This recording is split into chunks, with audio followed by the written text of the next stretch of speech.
Hey. I'm rusty at this. Coming up as the next Unknown Pleasures screening on April 16th is a restored, re-edited version of Flausfilm. And it is my great pleasure to be speaking to Peter Tammer, who is the director of Flausfilm, and of course Bill Mousoulis, who is the co-curator of Unknown Pleasures. Welcome to Movie Metropolis. Thank you for the Thank, invite. thank you, Peter.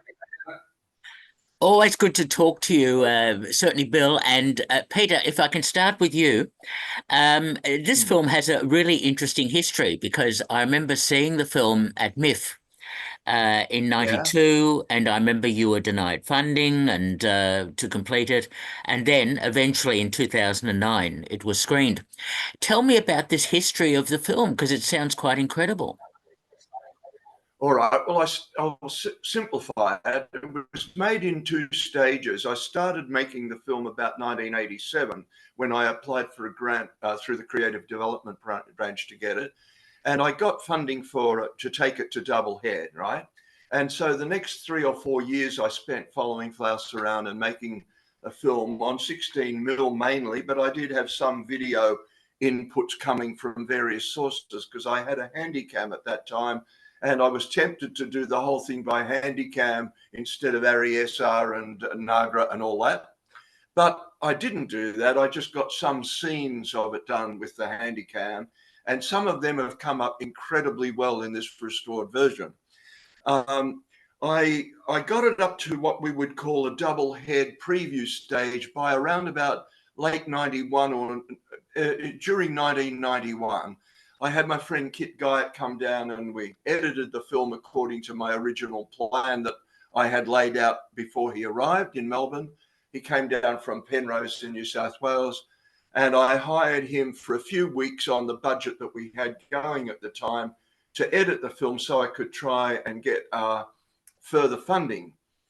So Kit spent a few weeks doing that, and I was probably coming and going from work and seeing what he did after when I got home from work after hours. And we didn't get any further funding. We had a terrible thing where we had a great, Carol Sklan was the lady who was in charge of my account at that time, supported me very well, but I won't mention the name of the head of the AFC at that time, who wasn't interested at all after 15 minutes of seeing some of it on a Steenbeck. Yeah. So then I tried to get funding through Film Vic and get the AFC to have another look at it. And I showed it at the Longford in 1992. And by coincidence, it was on the day of my birthday. And I got a parking fine for that one. And we didn't get any money to finish the film. So around about 1992, I threw up my hands in despair because they wanted me to do things like cut the film in half. They wanted me to get rid of the international footage so there were no international rights that had to be paid. And they then wanted me to put in a $25,000 budget for marketing for a film that was half the film I wanted it to be. So I couldn't go along with that. And I sort of retired from making the film at that time and went along with my further teaching duties at Swinburne and then the VCA. And then around about when I left the VCA, I started thinking about resuscitating the film about the year 2002 or 3, something like that. And I started doing a lot of work preparing for that, getting telecines of the original negative and all that sort of stuff so that we could actually do a digital edit of it. And around about 2006 or something like that, I had most of those telecines done and graded, and I had it all synced up. And then I reconnected with my friend Kit Guyett. And between the two of us, me traveling up to his place sometimes and him traveling down to my place, we started the second phase of the film, which was between 2006 and 2009, which coincidentally is about the period that I met Bill. I met Bill about 2006 and 2007. And so Kit and I went into an intensive period of editing that in little bits and pieces over a 3-year period, and we finished the film about 2009. Around about November or October 2009, we finished the current edit that is up, that has been restored. That edit was complete about 2009. And we had to sacrifice some of the scenes that were in the original one because we couldn't afford the rights for them. But I don't want to go into that now because it's too complicated.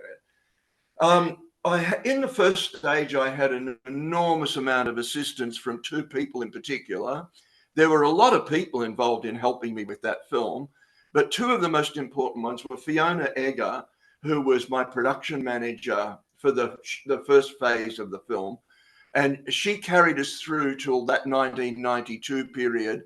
And then when I didn't get the further funding, that was the end of Fiona working on the film with us. But she was fantastic in all the work she did to help me make that film. The other person I want to mention from that time was Mark Davis, who did all the sound recording, 90% of the sound recording of the film up till 1992. And then I had extra input from Jock Healy, whom many people will know died in the meantime between then and now. And Jock was wonderful, and he helped me shoot a couple of scenes that I could never have done without his help. They're quite important scenes in the film, but without Jock being there, I could not have filmed those scenes. So that's the background to stage 1. Stage 2 was really just between Kit and me, because it was a complete reconsideration of all the editing. And when I say that, I mean we added in scenes as well as subtracted scenes. We didn't just go with the edit of 1992. We used that as a new launching pad for the film. And it meant, say, for example, there was one scene that I couldn't afford the rights for that came from the film Out of Towners, which John was watching on his television while he was playing computer chess with himself and trying to light a cigarette at the same time. And he couldn't manage all 3 things at once, and he fell into a heap. And I got that on film, and they wanted $25,000 for me to pay for the rights for 3 minutes of audio plus 1 minute of sync sound. Wow. We didn't have $25,000 to put that scene in the film. So that's the sort of background. Now, does that help? That's perfect. That gives a fantastic background. And tell me, how open was John Flaus to being subject of the film? How much support did he give you? How did all that work? Look, John was incredibly supportive of me doing the film. We had a long friendship by the time I got to start making that film and applying for the grant. And the film that I applied for, and the form that I filled in to apply for the grant, is very much describes in its synopsis and treatment the film that we've finished with, although many elements are different from what they would have been. But say, for example, the cryptic crosswords was part of my original plan because I knew that John was composing cryptic crosswords. And I suggested to him at that beginning stage that it would be good to use the cryptic crosswords as sort of chapter headings. So that wasn't a late incursion into the film. It was very early in the plan of the film. It's just that it got refined in the editing stage when Kit got knuckled down to getting the cryptic crosswords to work, both graphically and in fine cutting them into the scenes, so they did act as proper lead-ins to the chapters that they were going to proceed. You see, but John was phenomenally accommodating, and so was Natalie. I don't know how Natalie put up with us. You know, I mean, Natalie was incredibly forbearing throughout the entire production, and it must have been a terrific incursion on their private life that I was making this film. And there was one sequence towards the end of the film when when John was leaving his digs in Brunswick Street, Fitzroy, and moving down to Hampton to move into Natalie's place. And the move was going very badly, and the tension between John and Natalie was terrible. And I had to pull out of shooting that scene at a certain point. And I believe that the next day or the day after, I heard that Natalie was ill just shortly after I left because of the tension that she was going through, that they had to vacate the premises, and there was no way I could see them getting their vacating of the premises together in the time that they had. Like, it was meant to be that day that they were finished packing. And I couldn't see any way it would be finished packing that day. Anyhow, so Natalie was fantastic in her accommodating us and participating in the film. But she's sort of like, most of the time there, she's a silent partner, right? Anyhow, go on. Next question. Yeah. And tell me your decision about not having a narrator. I never had an idea for a narrator at any stage of the film. I always had the plan that the film would be, let's say, that the parts of the film would feed into each other the way clues do in a cryptic crossword, that it was meant to be a sort of a jigsaw puzzle, but a jigsaw puzzle with clues. And the jigsaw puzzle or the cryptic crossword was Flaus himself, you know. That was always my plan. I had never thought of using a narrator. Never. Fair enough. Fair enough. Never. Bill, let me bring you into this and tell me about showing this film at Unknown Pleasures on April 16th and your reflections of Flausfilm. Well, firstly, I think I'd like to mention that maybe, I don't think we've mentioned it, it's Flaus's 90th birthday, or maybe you did mention that, and that's on April 17th. Yeah, so the day after. So, yeah, I mean, as a programmer, yeah, I definitely wanted to do something for his birthday, and putting this film on was a bit of a no-brainer, especially after I'd spoken to Adrian Danks at the Cinematheque and confirmed with him that they were putting on different films, you know, obviously films that Flaus has acted in, like Yakety Yak and Queensland, and that's happening on the 10th of April. But Peter's film, Flausfilm, is the one that I wanted to put on, definitely. It's essential. It's an essential kind of film, kind of capturing John, you know, the person, and also his intellectual, you know, prowess and what's the word, you know, things that he likes to do, and, you know, approaches. The range of his interests, Bill. Yeah, definitely. And just how he approaches film. Like you even knew, like with Flaus, like after he'd quit Film Buff's forecast around early 90s, I'm not sure when it was, but he would then make, you know, kind of guest appearances through the mid and late 90s. And whenever he'd come on and speak about films like, I don't know, The Piano by Jane Campion, I remember him speaking about, and he'd always have a fresh perspective on it. He'd always say something that no other critics or you know, publicity people would be saying about the film. So, yeah, and Flaus is like a treasure of a person for me personally. When I started making films and looking at films 40 years ago, he was there at the Cinematheque and on the radio with Film Buff's forecast, and it was a big influence on me, basically. So, yeah. And it was great to see. I'll follow that. Yeah, I can follow that with just something that affirms what Bill said. Yeah. When I first bumped into Flaus was when I was working at the Commonwealth Film Unit in Sydney around about 1967. And I had met Kit Guyot at that stage, and I was wanting to put on our program A Breath of Fresh Air that we brought up from Melbourne to show at the Union Theatre. And Kit made some flyers for us for that program, and we went to place the flyers in the foyer of the Sydney Union Theatre, and Flaus was coming down the stairs from there, and Kit introduced me to Flaus for the first time in my life at that stage. And then I found out from some of the guys I worked with at Commonwealth Film Unit, John Baxter and other people, that Flaus did spots at the Workers' Education Association. And I went to some of those, and I met him for the first time as a person who gave notes and discussion upon a film that was selected to be shown at the WEA. And I saw two of those films, and one of them was I thought a pretty nondescript film which had Kirk Douglas in it. And Flaus's explication at the end of the film was just so illuminating, and it made me reverse my opinion of the film entirely. And the other one was the film with Charlton Heston in it, a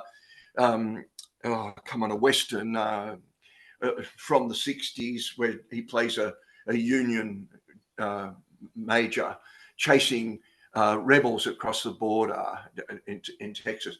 And he has Richard Harris in the Major Dundee. And John's exposition on that film was just so extraordinary. I mean, totally illuminating in every way.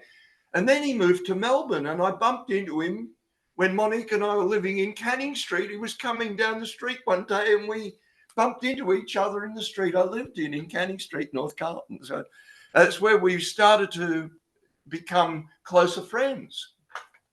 There you go. Right. And yeah, and I was so pleased. Yeah. Yeah. I was going to say, I'm so pleased that you're able to use footage of John and Paul Harris having their rather illuminating discussions about film analysis. Well, I had to go there a few times to get the grabs that we got that worked so well. You know, they didn't always come out that way.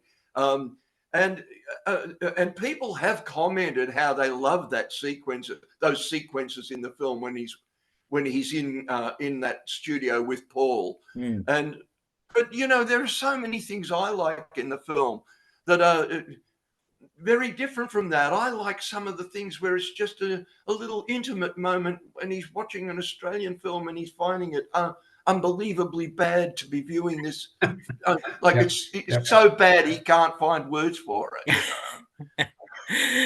You know? That's all terrific stuff. I mean, you could make a 3-hour documentary quite easily. Yeah, you could. And by the way, when Bill was talking about Flaus's intellect and the breadth of his interests, let me give you an example of that. I've always been interested in science and physics and natural history and all that sort of stuff, and I didn't know Flaus had any interest in this. And one day in the 90s, after around about the time I retired from VCA, I went up there to have a coffee with him and discussions with him and Natalie about this and that. And they were living at Castlemaine at the time. They had moved from Hampton to Castlemaine at that time. And I was talking to him while I was having a cigarette out on the back porch.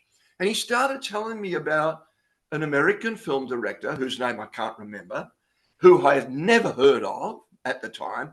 And then I said to Flaus, I don't know this guy at all. He said, oh, and he started reeling off about 10 films that this guy had directed. And then he started telling me the plot lines of each of the films. Yeah. We're talking about a little known director, not one of the many directors in America that had made B-grade movies or A-grade movies that had not got notoriety or whatever, but someone that I had never heard of as a director. And Flaus not only knew his films, but he knew them intimately. I couldn't believe it. Yeah. How do you hold him down? I remember his discussions, his film analyses. They were absolutely fascinating, and yes, I mean, he had such a diverse career, being an actor and doing advertisements as well with his recognizable voice. I found that so interesting as well. Yeah, state bank voice and the wonderful food for dogs. He was also John was also really important for a lot of filmmakers, a lot of student filmmakers. He would be in their films. He would kind of advise them, mentor them. He also a lot of mentoring. Yeah, and professionally, he did also work as a script editor. He would, be paid a fee from the AFC to look at people's scripts. He script edited one of my films. I don't know how useful he was because he said he just loved it and had no recommendations for any changes. But which is good, of course, because it actually just confirms, what I was doing, and that someone was happy with it at least. You had one bit of positive feedback, Bill. Yep. Peter, you make such distinctive. Well, I can tell you this. I can tell you this. Yes. It's far better to have a script editor that's on side with your film, just as when I was making this film with Kit Guyatt as my editor, I didn't have to struggle with Kit. He didn't have to struggle with me. We were on the same page about the film throughout. We never had an argument in all the years of editing the Flausfilm. We never had an argument because we were both on the same page about what the film was going to be. Mm. Which is terrific. And Peter, last time we spoke was also about Journey to the End of Night, which yes, you certainly make some distinctive films. Distinctive documentaries. Yes. Like some of his other documentaries as well. Are so, well, like the word I used before, essential. Like they really film the people. There's not much narration going on. We see the primary they're source. more observational films. Yes. Mm. Yeah, absolutely. And now, come on, Peter, more questions. Well, I'm just looking at my time. Tell me about what's happening at the Unknown Pleasures event on April 16th. I gather, Peter, you'll be there. And Bill. I've asked my friend Kit to come. I've asked my friend Kit to come down from Penrose in New South Wales to be with us on that night, because he was such a part of a crucial part of the team for making the film, and he's agreed, so he'll be there. So we'll do a Q&A after the film, and we're hoping that it will be a pretty full house. Or it's not a huge cinema, so we should have close to a full house.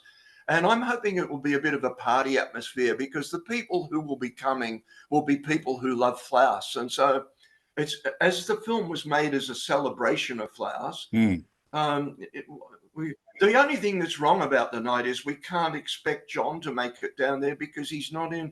I don't know if we can get anyone to bring him down, and whether he's fit enough to come down. No. And Natalie too. No. He actually, he's in an aged care centre, but he's got Alzheimer's, which is progressing quite a bit these days, and he just sleeps many hours of the day as well. So an evening session somewhere doesn't quite work for him. If it was mid-afternoon, it could work, but so unfortunately, John himself won't be there to join us, but he'll be there in spirit, that's for sure. And, yeah, and he will be. He will be able to see whatever's recorded of the Q&A afterwards. So that will be able to be available to him. Yeah. So, Peter, are you looking at restoring other films that you've made? I have been doing some of that, Peter. Bill helped me with titles, and I used NanoLab, Callum's facility out in Richmond, to get some of my very older films, like the 1960s films and A Woman of Our Time, which was finished in 1972, The Portrait of Myra Roper. I've restored those films, but I haven't been able to restore all of them because it's a long and hard process to do that. So just leave it at I'm doing bits and pieces as I can, as best I can at the time. Fully understand. So I can't do them all. Of course. I understand. So April 16th for Flausfilm, and that's going to be a great evening, I think, for a celebration of John Flaus and of the documentary, and maybe that will create an interest in the film being screened elsewhere. Oh, we're hoping for that. I mean, the film has never had a proper screening. It had a very small screening at RMIT in 2009 or 10 that I got Deb Verhoeven to manage on our behalf. But there weren't many people present at that. It was a very small screening, and it was like in a tutorial room. It wasn't like even in a proper theatre, you know. And it was not open to the general public as such. It was like probably students from the RMIT courses in film studies. You know what I'm getting at there. So I don't count it as a public screening. So this is the first public screening. And I do hope it leads on to other showings. Absolutely. It deserves. I think so. I think so, because Peter, you've done a great job in restoring it. I mean, it just looks fabulous. Some of the old footage, just looking really like high def kind of quality, is really an important thing for restoration and for future screenings, because the audience is out there. If they see something that looks a little soft focus, yeah, they kind of switch off a bit. Yeah. Okay. So that's where we're at, Peter. That's where we're at. Congratulations on the film. We've been speaking to Peter Tammer, the director of Flausfilm, and Bill Mousoulis, the co-curator of Unknown Pleasures, for the special screening of Flausfilm on April the 16th. Thank you so much, both of you, for talking with me. No, it's a pleasure. Thank you, Peter. For your help. See you, Bill. See you, Peter. Thanks. All the best. See you, Peter. Bye-bye. Bye. 2 Peters. Yeah.